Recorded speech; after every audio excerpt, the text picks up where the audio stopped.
Ketika pantulan bola itu ke sini, ke titik A gitu. Lu harus posisi badan lu harus seperti apa, ya. Dan lu harus ngambil itu dengan kaki kanan apa kaki kiri. Oh itu kemampuan berpikir yang tepat itu. Ya itu ambil bolanya, lu akan butuh waktu untuk recovery berdiri lagi. Lu kehilangan momentum, lawan lu udah bisa nyerang lu gitu. Karena posisi badan lu salah. Bahkan 1 detik menjadi penting. Iya, pada akhirnya dalam karir sepak bola, ya dalam pengembangan sepak bola, yang sangat dibutuhkan itu kemampuan kognitif, kemampuan kecerdasan intelektual. Dia gunanya ngontrol bola apa? Ah itu masih kita tunggu. Kayaknya harganya mahal bos, ini ilmu bos.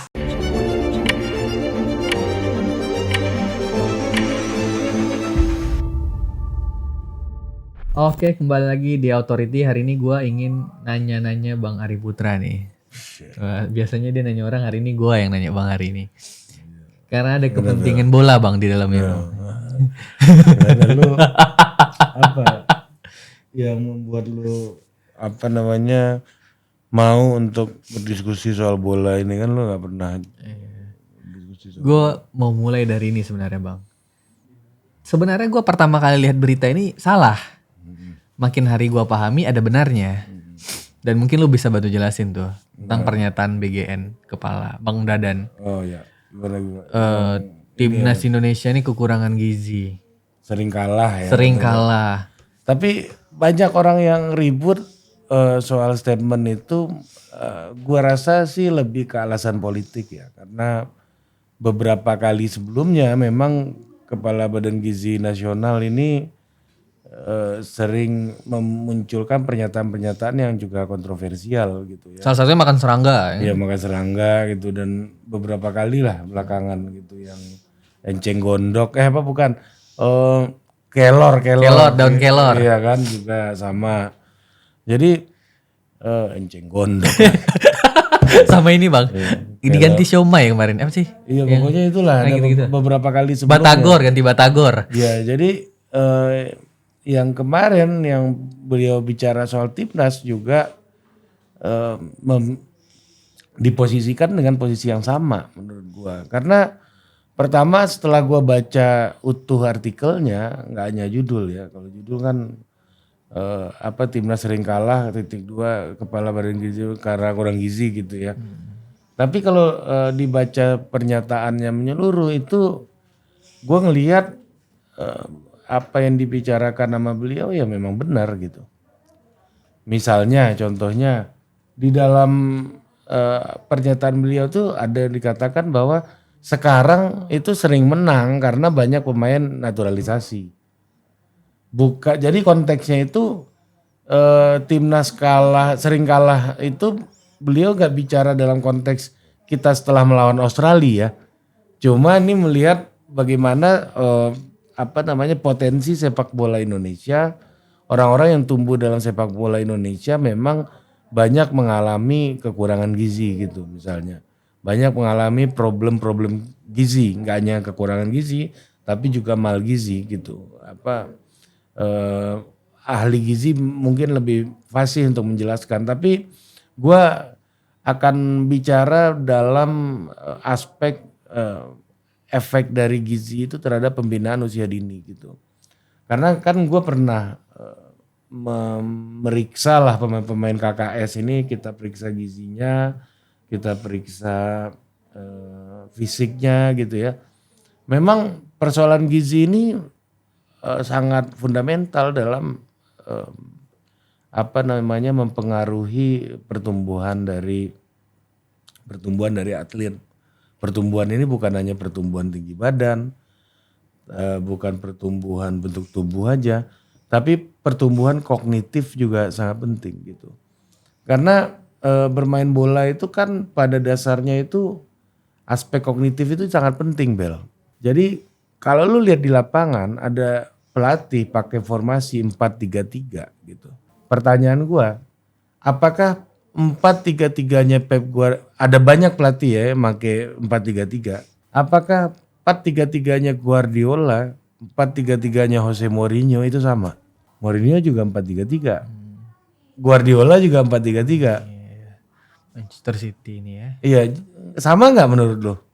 Mourinho dan Guardiola 4-3-3 Dalam segi formasi sama, tapi dalam penerapan bisa berbeda. berbeda kan? Iya. Apa aspek yang membuat sistem itu diterapkan dengan cara berbeda? Kemampuan individu. Iya, salah satunya materi pemain. Nah, dalam pembinaan usia dini gitu ya, di Indonesia memang banyak persoalan menyangkut pertumbuhan aspek individual dari pemain-pemain kita. Ya, yang gue temukan kemarin memang tinggi badan masih masih oke lah, yang di KKS masih oke semua.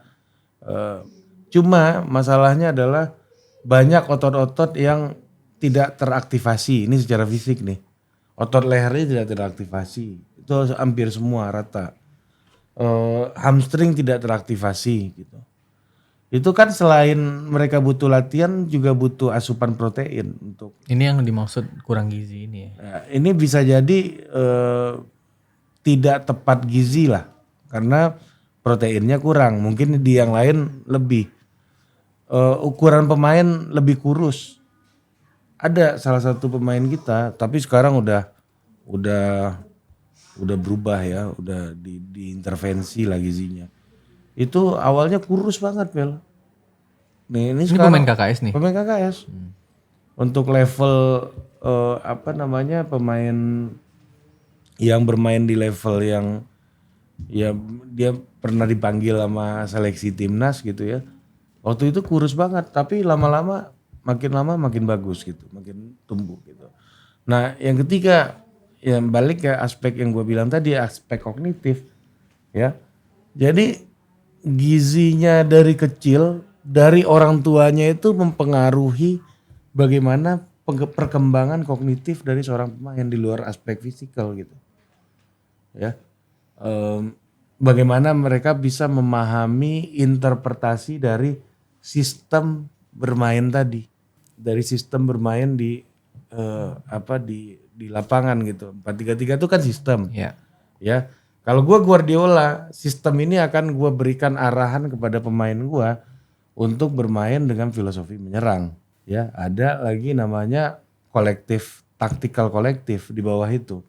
Taktikal, jadi gini, 4-3-3 itu result, hasil. Tapi di bawahnya itu ada dari individual taktik. Ada variabel pendukungnya gitu. Ada fragmen-fragmennya. Ya, fragmen satu individual taktik nih yang paling fundamental. Setelah itu yang level meso itu disebutnya kolektif taktik. Nah, yang di atas itu sistem.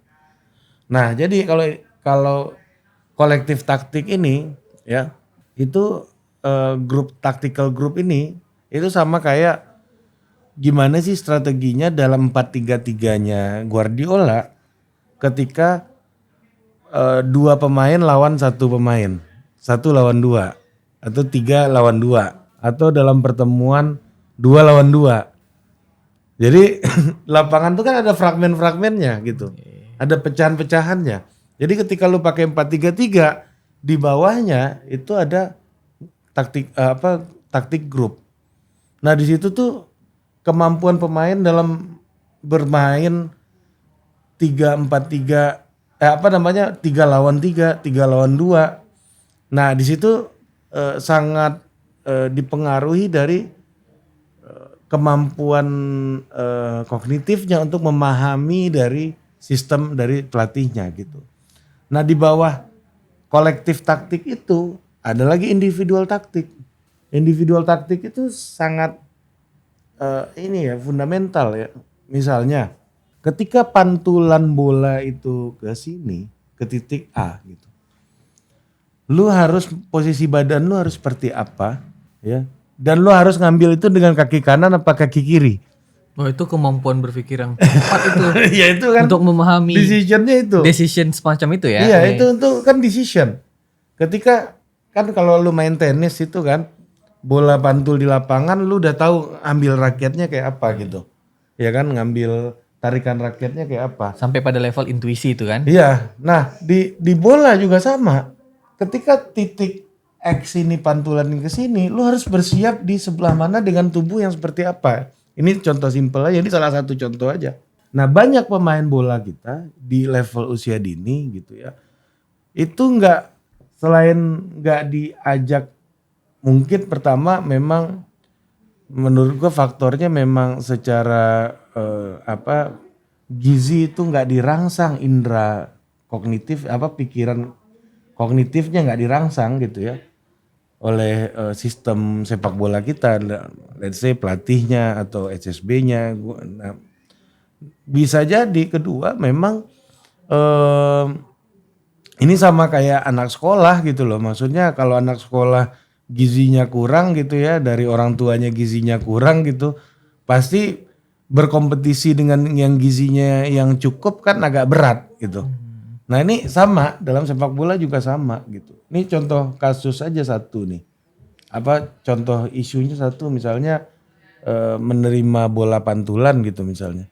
Itu ketika dia mantul di sini sama mantul di titik X, di titik Z itu akan beda cara lu misalnya untuk posisi badan, kakinya seperti apa, harus direspon kayak apa. Gue jadinya ada pertanyaan Gitu. gini, Misalnya kayak gini, yang kedua, ketika lu salah gitu misalnya dalam posisi individual itu Bel, ketika lu ke titik X harusnya pakai kaki kanan, ya lu maju 2 langkah terus pakai kaki kanan, habis itu lu cuma maju selangkah, tapi lu pilih karena mau cepet, maju 1 langkah pakai kaki kiri. Akhirnya kaki lu kan ngangkang gitu, kan side to side gitu kan ngangkang gitu. Ketika lu ngangkang, lawan ambil bolanya, lu akan butuh waktu untuk recovery berdiri lagi.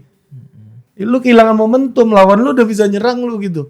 Karena posisi badan lu salah. Bahkan 1 detik menjadi penting. Iya, betul. Nah itulah di dalam konteks itulah taktik individual itu sangat tergantung dengan kemampuan kognitif itu. Gue kalau mengingat kata-kata lu nih, gue membayangkan Ricky Kambuaya melakukan trivia itu Iya, loh, Bang. Itu kan pilihan, maksudnya Itu decisionnya. decisionnya tuh udah pas itu untuk menggunakan kaki kanan. Kaki kanan.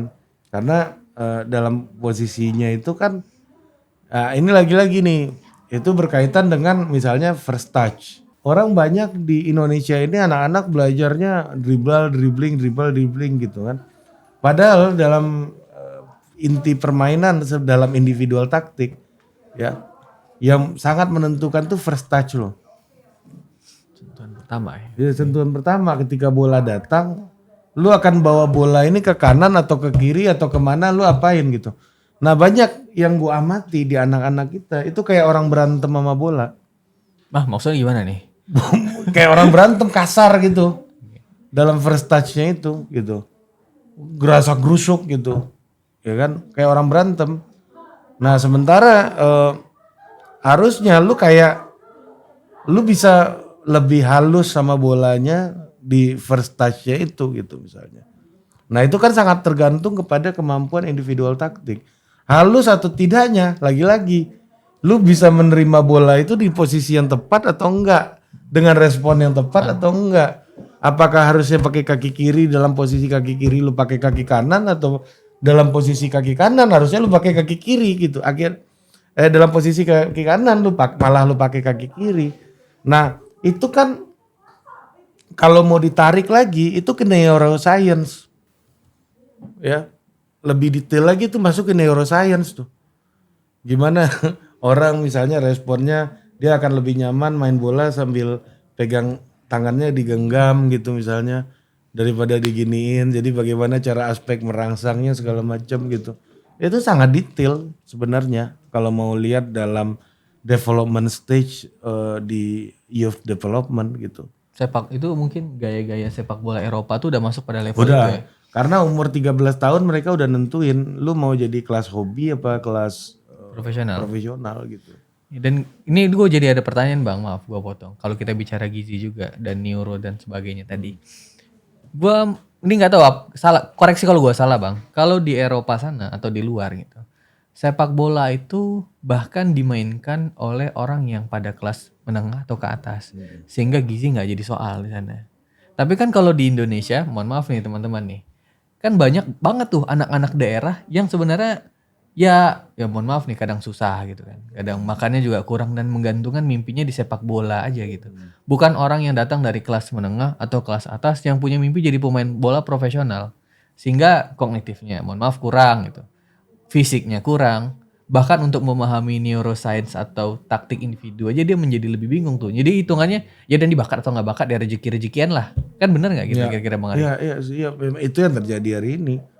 Nah, bukan di sana di Eropa atau di negara maju itu sepak bola lebih banyak dimainkan oleh orang-orang menengah atas sebenarnya. Tapi memang perekonomian mereka lebih merata. Ya kan, kelompok kelas menengah mereka lebih banyak, terus kelas atasnya lebih banyak gitu. Itu yang membedakan sama kita sehingga dan yang kedua di negara-negara itu juga kelompok miskinnya dapat social security sehingga persoalan gizi kayaknya nggak terlalu bermasalah. Bukan soal lagi bagi Bukan mereka. soal yang utama. Nah banyak orang bilang kenapa tuh Brazil, Argentina bisa cepat gitu. Padahal kan mereka ekonominya juga nggak jauh beda sama kita gitu. Betul. Itu kan pertanyaannya. Tapi kan banyak yang nggak aware juga kalau misalnya banyak dari pemain-pemain Amerika Latin itu yang tumbuhnya dalam kultur sepak bola Eropa gitu. Ya kan Spanyol sama Argentina bahasanya sama. Messi itu umur berapa tahun udah di Spanyol, umur 9 tahun, umur berapa udah di Barcelona gitu. Dari usianya sangat kecil gitu. Nah yang membuat mereka tumbuh kulturnya akhirnya mereka tumbuh dalam kultur sepak bola Eropa juga gitu. Gizinya, pengembangan individual taktikalnya dan kolektif taktikalnya gitu. Jadi sebenarnya gini Bel, gue nggak tahu ya di Indonesia itu gue ngelihat ini setelah gue belajar di beberapa tempat dan beberapa apa namanya di Eropa lah ya dengan di klub beberapa tempat di Eropa gue sama beberapa orang lah di situ ya. Kalau di Indonesia tuh suka banget tuh misalnya sebelum turnamen bikin training center TC gitu 3 bulan persiapan PON gitu misalnya atau persiapan SEA Games gitu kan. Itu gaya gitu Iya, banget tuh. 3 bulan gitu kan. Lu pernah nggak denger timnas Portugal TC 3 bulan gitu? Ya mana pernah lah. Orang olimpiade di luar sana tuh bukan nafas pendek tuh nafas panjang itu kan. Iya, karena gini, gue ingat ceritanya Abel Xavier waktu dia main di Liverpool. Dia cerita sama gue. Gue tanya sama Abel, Bel, kalau lu main di Liverpool itu kan highly kompetitif. Lu bisa bertanding 2 kali bahkan pernah 3 kali seminggu. Iya kan, dia main di IPL, dia main di FA gitu, dia main di UCL juga, Champions League gitu. Dia main, bisa 3 kali seminggu, ya kan? Pertanyaan gua, lu latihan di lapangan berapa kali seminggu? Berapa bang? Berapa banyak itu latihan? Menurut lu berapa banyak? Setiap hari lah bisa jadi. Enggak bos, Enggak ya? cuma 2 kali paling. Cuma 2 kali. Setiap 1 hari sebelum pertandingan. H-1. Min 1. Apa alasannya Bang Ari? Karena kalau lu paksain dengan kompetitif kayak gitu, lu latihan di lapangan tiap hari cedera lah Bel. Oh iya, sorry ya. Jadi gue tuh pernah bukan doktrin sih, gue pernah dengar gini. Kalau kita lagi bertanding futsal sama orang, lu lihat kalau dia menang latihan seminggu 3 kali, berarti kalau lu mau menang, lu harus latihan seminggu 6 kali. Lebih. Itu kan gue doktrin. Tapi bukan berarti dia nggak latihan ya. Iya. Lebih banyak misalnya kelas diskusi di kelas, analisis pertandingan, dia puterin video, gitu, diskusi. Ini udah masuk pada metode pembelajaran ya.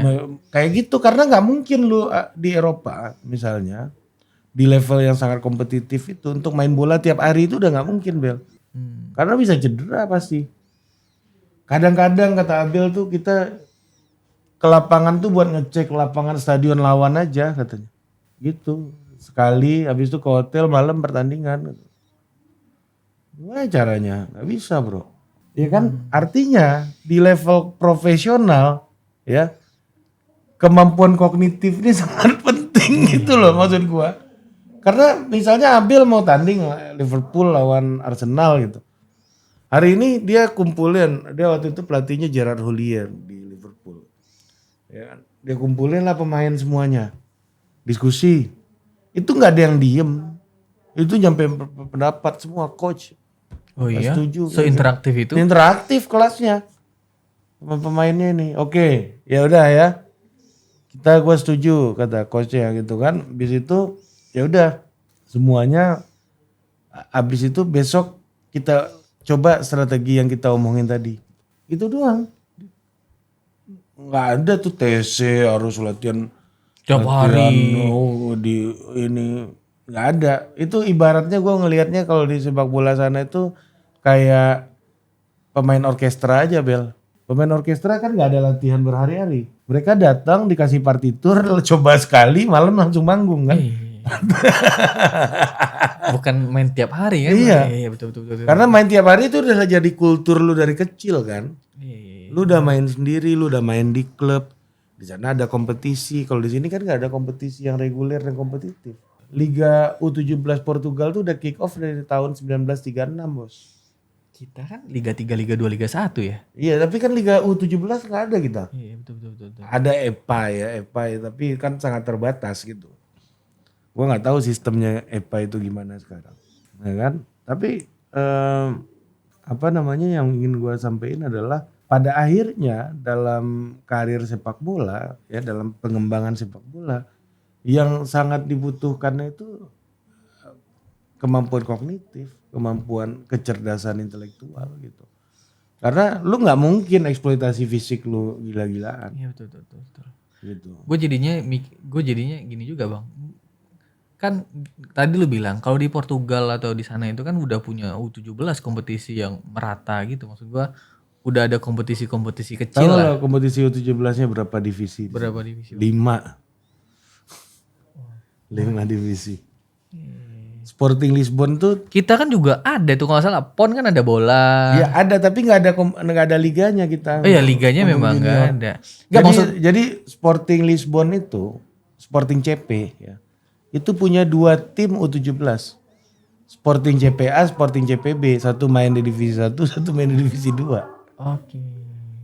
Ya, untuk U17. Berarti Indonesia kekurangan liga nih. Nggak ada liga. Jadi akhirnya yang dipakailah TC itu. Aduh ini pemain gua baru dibalikin sama Coach Nova satu kan. Setelah TC berapa puluh hari itu. Nggak jadi dipakai buat Piala AFC mungkin karena cedera atau apa, gue juga belum sempat ketemu sama anaknya gitu. Ya kan, fisik memang dihajar sama Coach Nova, pendekatannya itu kan sangat. Yang sebelumnya ada pemain gue juga udah baliknya cedera gitu. Habis ikut TC timnas gitu. Buat gue sih, gue nggak dalam posisi against apa yang dilakukan oleh Coach Nova, enggak gitu. Bukan posisi yang berlawanan. Ini kan gimana pun Coach Nova harus mendapatkan hasil yang optimal untuk merah putih gitu, untuk negara kita, untuk kebanggaan bangsa kita gitu. Karena memang faktanya beliau berhadapan ya dengan situasi yang nggak ideal. Gimana caranya gue harus menstandarisasi fisik pemain? Ya udah gue TC-in gitu. Faktanya kan beliau berhadapan dengan masalah itu. Ini kan cara Coach Nova punya beban, punya challenge, punya tantangan dari PSSI, dari federasi. Dia harus juara di AFC. Mau nggak mau dia harus menemukan metode Secepat mungkin. yang secepat mungkin bisa optimal hasilnya. Buat gue juga beliau berhadapan dengan situasi yang nggak mudah juga gitu. Nah akhirnya apa? Dari sistem itu yang terjadi apa? Misalnya kayak satu pemain gue yang nggak bisa ngikutin TC lagi, balik kakinya cedera. Itu harus istirahat berapa hari dulu baru bisa untuk persiapan ke Portugal lagi. Ada yang baru nih gue belum ngobrol nih apa kejadian dia nggak lanjut nih. Udah sampai Dubai. Udah sampai Dubai. Kalau dia lanjut dia langsung ke Arab Saudi untuk Piala Asia. Tapi dia nggak lolos. Tapi nggak apa-apa balik, kayaknya akan gabung lagi untuk persiapan berangkat ke Portugal segera. hari ini harusnya udah mendarat di Indonesia. Tapi gua nggak tahu situasinya kayak gimana. Pasti harus dicek dulu sama dokter tim di Asiop gitu dan lain-lain gitu. Berapa hari dia butuh rest dan itu high pressure kan pasti gitu. Iya. Iya kan? Ini juga bicara tentang high pressure itu juga masalah mimpi anak orang ini. Iya, tapi kan problemnya kita kan nggak bisa menyalahkan Coach Nova gitu ya dengan apa yang terjadi. Nggak bisa menyalahkan timnas. Karena sistemnya itu nggak ada. Coba kalau ada sistemnya, misalnya ya, liga kompetisinya reguler, Untuk yang U17 U17 atau di bawahnya atau di atasnya gitu. U17 di bawahnya, U18, yang pokoknya yang timnas butuh lah, 17, 20 gitu misalnya kan, 23 gitu yang timnas Selama butuh. ini timnas ngambil di mana sih Bang? Maksud gua yang muda-muda dia ngambil di SSB. Kebanyakan seleksi-seleksi, Oh, seleksi. ya terus bikin TC-TC. Oke, dari situ penilaiannya. Dari situ penilaiannya lebih banyak. Ya dipantau lah di turnamen terus di kompetisi kayak EPA gitu. Oh, berarti gua mau ini jadi yang rangkum dulu. Berarti kan gua kemarin dengar juga tuh PSSI buat akademi sepak bola ini kan. Berarti baiknya untuk mencari bakat muda ini ya lu buat kompetisi. Bikin liga. Lu bikin liga dan ini tanggung jawabnya mungkin ada di PSSI, Kemenpora, ini negara juga harus turun. PSSI yang reguler ya kayak di Portugal lah atau di Eropa lah. Eropa di Portugal itu turnamen under 17, under 15-nya, U15-nya. Itu lu tahu nggak? Benfica sama Sporting Lisbon punya berapa tim? Sporting CP. Jadi 2 lu bilang kan 2. Tadi 2 U17. 17. U15 ada lagi. Ada lagi. Dia punya 3 tim masing-masing. Tiap umur tuh. Di divisi 1, divisi 2, divisi 3. Dan jangan-jangan kayaknya pertarungan U15, U17, divisi-divisi liga-liga ini itu menjadi tontonan nasional jangan-jangan, bukan hanya Enggak sih, community lah. komoditi ya. Community, karena misalnya lu punya anak. Lu kan anak lu mau tanding kan lu ajak saudara-saudara lu yang lain, tetangga lu segala macam, lu nonton gitu, terlibat di dalam perkembangan sepak bola gitu. Ini jalan Bel di sana, ya kan? Nah, akhirnya apa? Nggak dibutuhkan lagi tuh TC-TC kayak begini nih. Karena lebih banyak pakai ini. Karena lebih banyak pakai kemampuan intelijensia. Semakin banyak liga semakin kelihatan mana berlian ya. Iya, karena dia akan lebih banyak mengembangkan diskusinya gitu kan. Itu pemain timnas tuh udah datang yang U17, U15 itu kayak pemain biola dikasih partitur sama nama dirijennya sama komposernya aja gitu. Sama apa namanya? Kayak DMS-nya lah gitu. Pemandu depannya Iya, itu. dirijennya. Ya kan? Itu kan kayak dapat partitur aja. Kita main dengan cara ini nih. Gue mau kolektif taktikalnya begini, kolektif taktikalnya begini.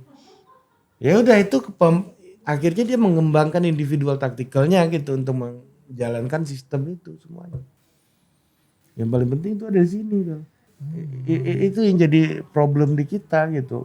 Selama ini menurut kita bola tuh ada di sini Bang. Di sini di badan, di kaki. ya, ini sih jadi gini.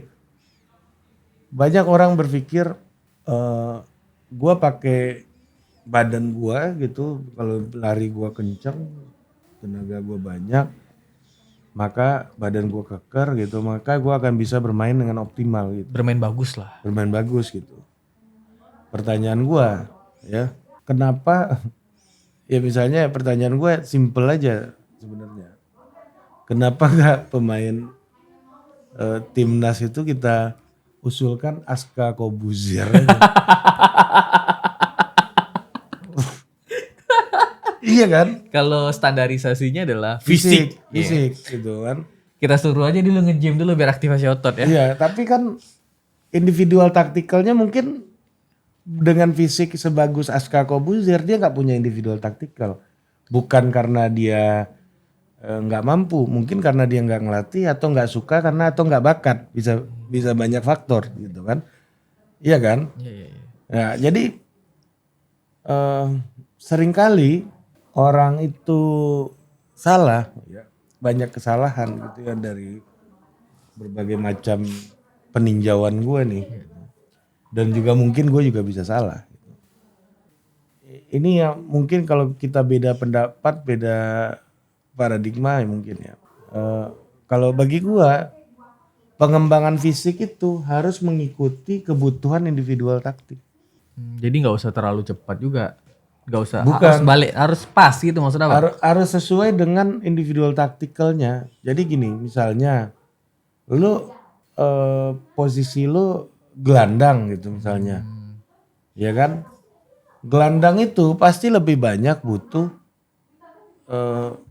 apa namanya ini, pasti lebih capek, heart rate-nya pasti lebih tinggi. Iya.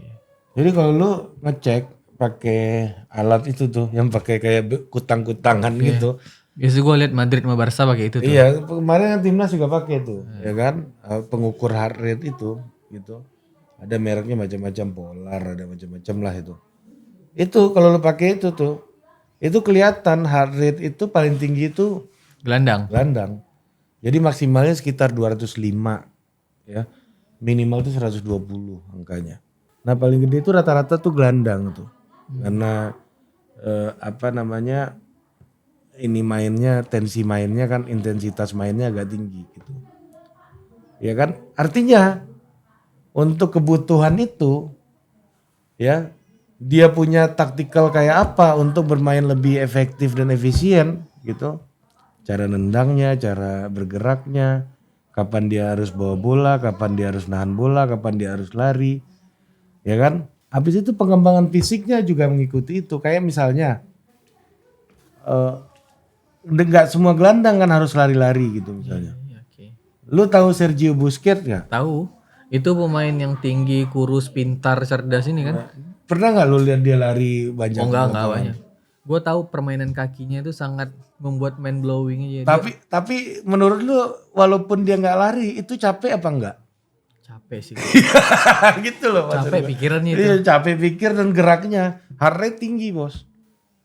Nah, Capek itu bukan hanya dari fisik ya, pikiran. pikiran. Iya. Jadi dia akhirnya apa? Akhirnya apa pengembangan fisikalnya banyak Ngerti gue, ngerti. menopang itu untuk penguatan balance-nya ketimbang lari-lari kanan kiri gitu misalnya. Iya, gue ngerti jadinya. Lebih banyak di balance gitu. Jadi apa namanya keberhasilan sebuah tim sepak bola itu akademi gitu ya.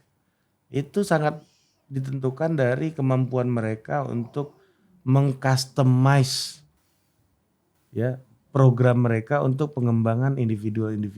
Jadi setiap individu ini beda-beda kebutuhannya gitu. Oke lah, ada kebutuhan untuk mengcustomize sistem SSB di Indonesia nih. Kan seharusnya hal semacam ini pasti dipahami dong sama senior-senior di SSB atau orang yang sangat menggeluti sepak bola ya. Menurut lu kita ini kurang ilmu pengetahuan untuk belajar di Eropa tentang sistem ini? Atau memang kita nggak mau aja nerapinnya gitu untuk masuk pada level dunia gitu loh Bang? Ini kan ada pertanyaan nih. Ya, ini sebenarnya kita di sana nggak sih ilmu pengetahuannya untuk menerapkan ini? Atau memang nggak mau? tapi gue nggak mau lihat di masa lalu lah ya. Maksud gue yakin pada tahu tapi pasti banyak alasan kenapa ini nggak terlaksana gitu. Udahlah, gue alasannya setiap orang mungkin bisa beda-beda gitu ya. Dan sangat subjektif lah. Dan semua orang pasti merasa dirinya benar. Gue yakinnya kayak begitu gitu. Nah, tapi untuk kedepannya nih, itu kayak pertanyaan banyak dulu sempat banyak yang marah kan. PSSI pakai pemain naturalisasi semua. Iya. Ya kan? DPR ada tuh kan yang recok-recok. Iya kan, marah kan karena yang lokal-lokal ini nggak dipakai kan. Sempat ada yang marah dari pelaku sepak bola gitu. Nah pertanyaannya adalah kenapa lu nggak coba untuk kita bersama ya. Kan gue bagian dari mereka nih sekarang. Iya, kan ikut dalam pengembangan sepak bola gue sekarang. Udah gitu punya kan. klub KKS ini kan. Iya kan. Iya kan gue nggak bukan mereka lagi tapi gue udah as gitu kan sama pelaku sepak bola. Kita ya. Ya udah kita. Kanal ini udah kita nih, udah sepak bola banget nih. Iya dan untuk kedepannya kita sebagai pelaku dari pembinaan usia dini nih kita ini ya kan. Mantap. Itu harus apa namanya melihat perkembangan apa yang ada di Eropa. kalau pemain kita ingin masuk ke timnas. Jadi modul mereka modul apa? Kita juga harus bisa bermain di level dan di modul yang sama, tentunya dengan berbagai macam penyesuaian dengan situasi lokal kita gitu ya. Ada banyak hal yang mungkin nggak bisa langsung kita adopsi di sana gitu, dari sana gitu ya. Nah, kita harus adopsi misalnya di sana umur 13 tuh baru nentuin pro atau enggak gitu ya. Ada fisik-fisik tertentu, bagian fisik tertentu yang akan tumbuh optimal atau enggak di umur 13, 14, 13 tahun gitu. Mungkin kita di sini masih sulit gitu. Mungkin kita di umur 15 lah. Coba dulu di 15. Cuma metodenya masih sama. Walaupun hasilnya nggak semaksimal dan seoptimal itu, tapi arahnya jauh lebih baik gitu untuk kedepannya gitu kan. Nah jadi maksud gua gimana caranya kita mengadopsi modul-modul dari Eropa juga dengan standar permainan mereka. Nah kita harus lihat juga apakah kita sudah berada di standar itu. Salah satu halnya yang menurut gue individual taktikal itu, taktik individual itu. Akhirnya kan kita ngelihat bagaimana banyak pemain kita nggak punya taktik, fisiknya bagus.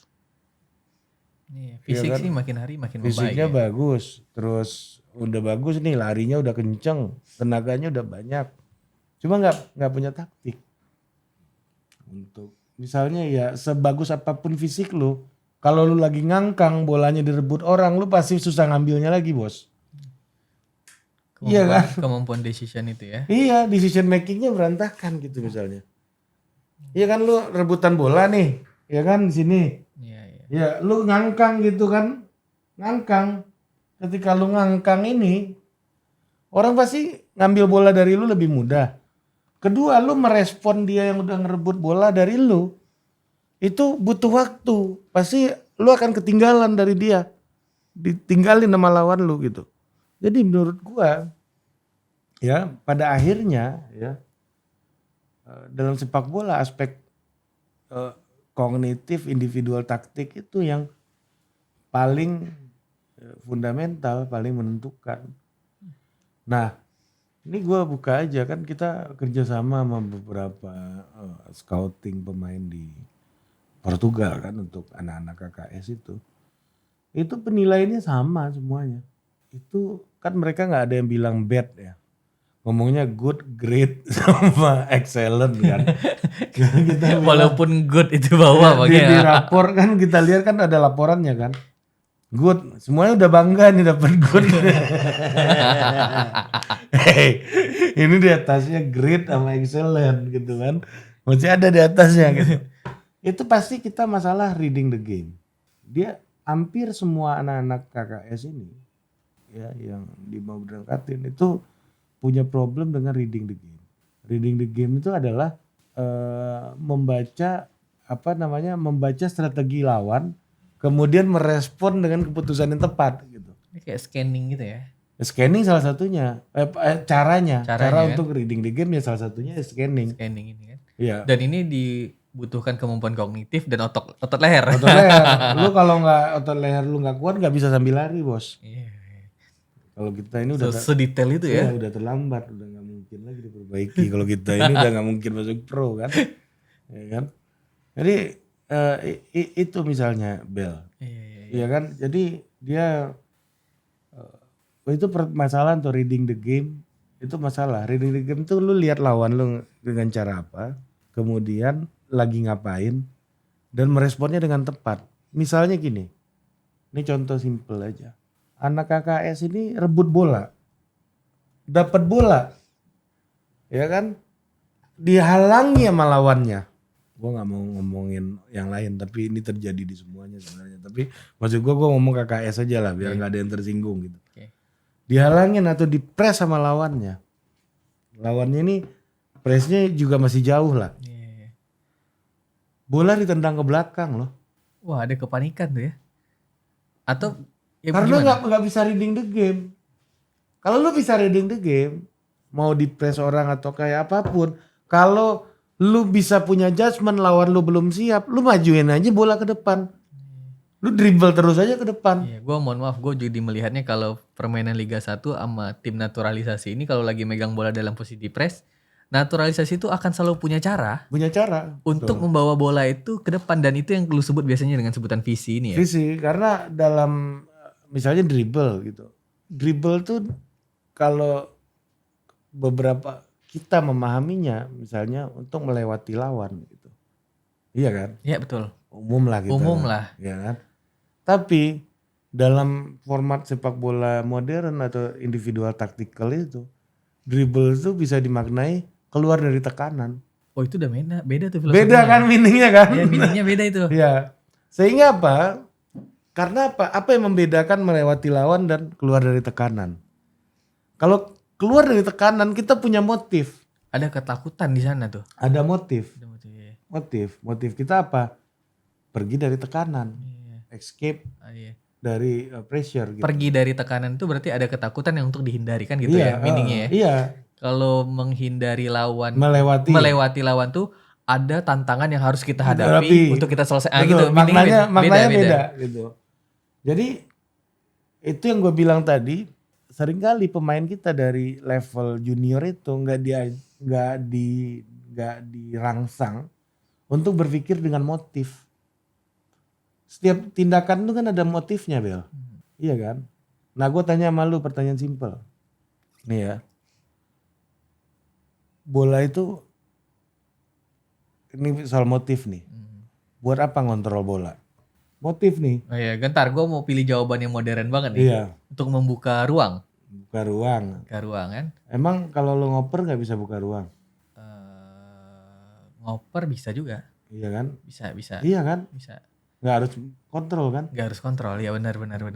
Iya kan? Iya. Apa bang? Gue gak tahu jawaban. Nge-shoot juga bisa buka ruang kan? Bisa. Lu tendang habis itu syukur-syukur rebound ke teman lu yang ruangnya lebih gede. Iya.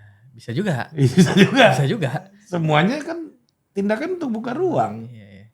Apa ya? Kontrol bola untuk nggak tahu bang, nggak tahu. Nah kita ini umum yang suka bola ini dan suka main bola dari SSB dulu nggak dilatih dirangsang untuk berpikir dengan motif gitu. Kita sulit menjelaskan kan? Iya. Yang kita lakukan itu apa? Lu bayangin kita aja, sedang ngapain sebenarnya kontrol bola? Lu aja bingung. Gua pun tadinya bingung, apalagi anak-anak se-Indonesia ini juga bingung pasti. Jadi apa jawabannya bang? Hah?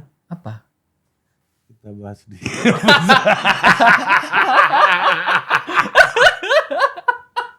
gue jadi bingung. Kira kita bahas di episode berikutnya. Siap. Nggak usah kita jelasin.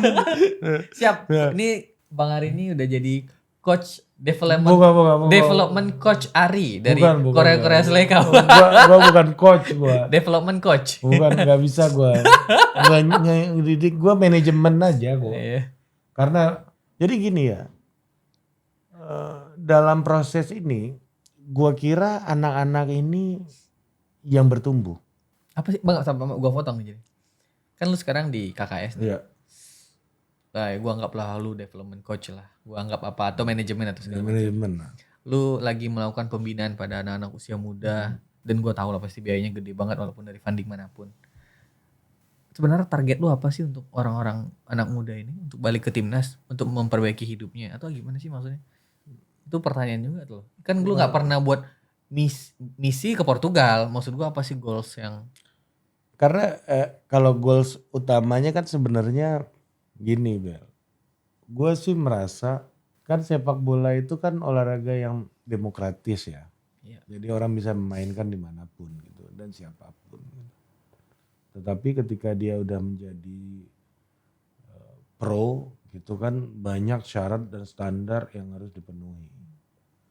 Nah gue yakin bahwa sebuah olahraga gitu, apalagi yang industrial kayak sepak bola, ya olahraga industri, levelnya akan terangkat apabila kita makin memiliki akses terhadap epicentrumnya, yaitu Eropa. Ya. Pusat dari peradaban sepak bola itu Eropa. Jadi gimana caranya membawa anak-anak kita di sini gitu semakin akrab dengan epicentrum sepak bola dunia. Tujuannya itu aja sebenarnya. Karena dengan semakin akrab dengan epicentrum, pasti level lu akan naik. Ini seperti halnya orang Brazil, orang Argentina. Brazil bahasanya Portugis, dia akrab lah dengan Portugal. Spanyol bahasanya Argentina bahasanya Spanyol, akrab lah dengan Ini dengan jadi Spanyol. teringat gue yang lo bilang kemarin bang. Indonesia diapit 2 benua dan 2 lautan. Ya, tapi tapi- untuk sekolah sepak bola jauh. Tapi dia terisolir Iya. dari peradaban sepak bola. Gitu yang gue ngomongin kemarin gitu. Jadi dan kenapa Indonesia merdeka? Kenapa menurut lo? Salah satu hal yang membuat Indonesia merdeka. Ini konteksnya apa nih? Indonesia merdeka dalam keinginan kita untuk Iya, merdeka. keinginan kita. Kenapa kita ingin merdeka? Padahal kita udah raja-raja kecil waktu itu. Karena ada rasa persatuan kan waktu itu. Kenapa ada rasa persatuan? Karena merasa sama-sama tertindas. Kenapa merasa sama-sama tindas? Karena dulu waktu penjajah datang memang kita ditindas dan ingin bawaannya melawan kan. Ya kenapa? Kita tahu itu kita sama. Ini masalah imajinasi sebuah bangsa ini bang. Ini kan kalau Ben Anderson bilang Ben ini Anderson bilang kan ini imajinasi sebuah bangsa. print kapitalism. Karena kita sama-sama baca koran, oh di sana Belmondo ini diinjak. Di sini gue juga diinjak. Ya kan? Cuma apakah gue bisa peduli sama Belmondo yang beda provinsi, beda suku sama gue? Kaum intelektual kita waktu itu mengikuti perkembangan yang ada di dunia. Mereka paham dengan konsep nation state, negara bangsa. Gua nangkap maksud lu. Diimpor lah nation state ke sini. Ada intelektual kita yang haluannya Islam, mereka belajar di Mesir, Timur ya. ya di Timur Tengah, muncullah konsep Hizbul Waton minal iman, mencintai bangsa adalah bagian dari nasionalisme, adalah bagian dari keimanan. Nah, itu konsep muncul mengikat persatuan ini, memunculkan semangat kemerdekaan ini karena apa? Karena kaum terpelajar kita, kaum intelektual kita itu tidak terisolir dengan perkembangan yang ada di dunia luar. Dan dia membawa ide itu ke dalam. Dibawa ide itu di dalam dan berantuk-antuk dan diperkelahikan lah di dalam gitu. Nah sama kayak di sepak bola juga sama. Di mana mereka dapat ide-ide itu? Founding fathers kita, founding mothers kita. Dari epicentrum, Sepak bola dunia. bukan dari epicentrum negara bangsa Eropa. Dari epicentrum pengetahuan Islam di Timur Tengah. Iya kan? Iya betul. Nah sama kayak sepak bola, kalau lu mau merdeka dalam sepak bola dan terangkat derajatnya, menurut gua nih keyakinan gua nih, lu nggak boleh terisolir dari epicentrumnya.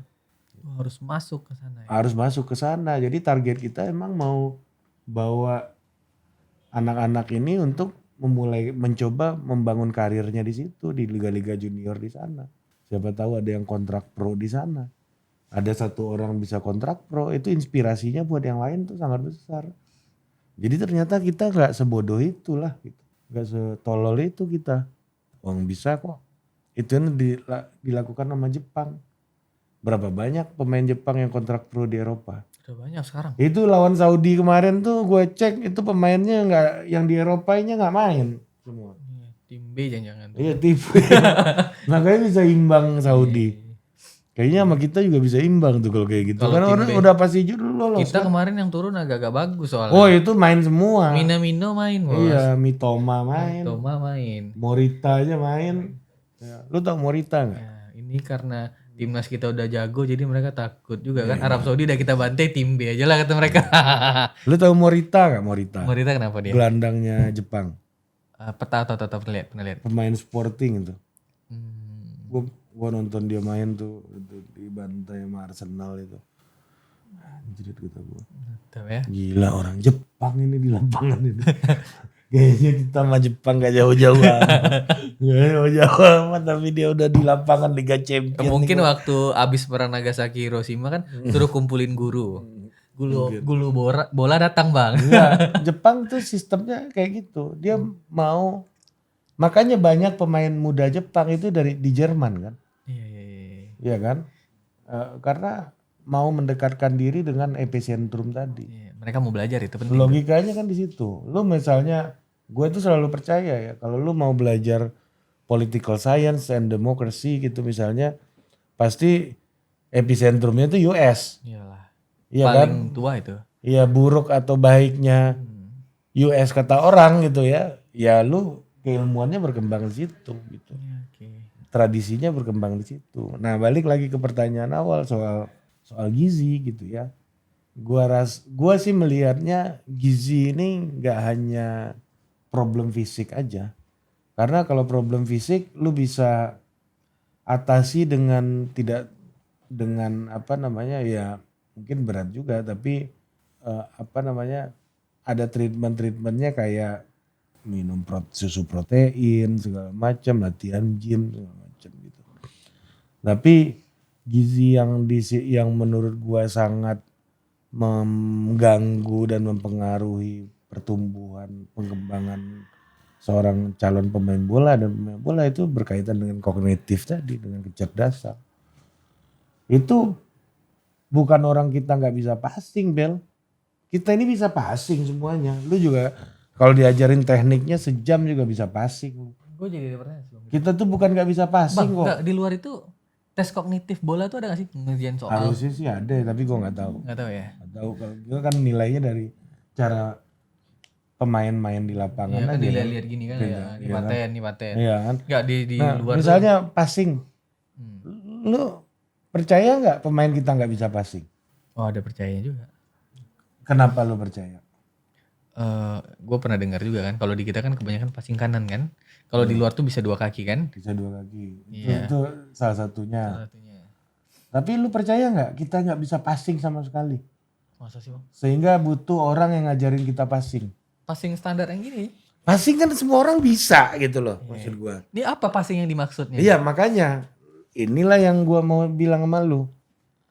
Passing yang dimaksud tuh apa? Tahu nggak lu apa? Apa bang? Yang sulit adalah decisionnya. Kemana arah passingnya? Karena kemana arah passingnya? Karena apa? Kalau lu passing sendirian kan nggak ada lawan. Ngapain passing? Enggak kan misalnya kalau lu passing sendirian nih di ruangan ini. Iya. Lu tinggal passing lu ya lu bisa passing. Cuma kalau udah ada 2 lawan mau rebut bola dari lu. Kapan lu harus passing, kapan decisionnya lu harus tahan bola, kontrol bola segala macem. Itu pemain kita yang sulit, bukan passing nggak bisa. Itu passing pada level epicentrum. Di situ Decisionnya, yang bermasalah decisionnya. Kenapa passingnya kayak begitu? Kenapa passingnya kayak begini? Kenapa posisi badannya kayak begitu? Iya kan? Yang problem di situnya, bukan passingnya. Lu mau ngajarin passing nggak orang bisa passing kok semuanya? Yang nggak bisa, yang sulit adalah ketika dia harus passing di dalam situasi ada lawan. Sehingga apa? Responnya harus beradaptasi dengan respon lawan. Aksinya harus beradaptasi dengan aksinya lawan. Nah, ketika lawan punya aksi, lu punya aksi, disitulah decision lu diuji. Lu punya decision yang tepat atau enggak? Posisi badan lu tepat atau enggak? Posisi gerak lu tepat atau enggak? Lu bikin gerak tipu, lawannya ketipu apa enggak? Lu tahu pemain Brighton Mitoma? Tahu gue Brighton Mitoma tahu. Iya, dia nulis tesis soal dribbling.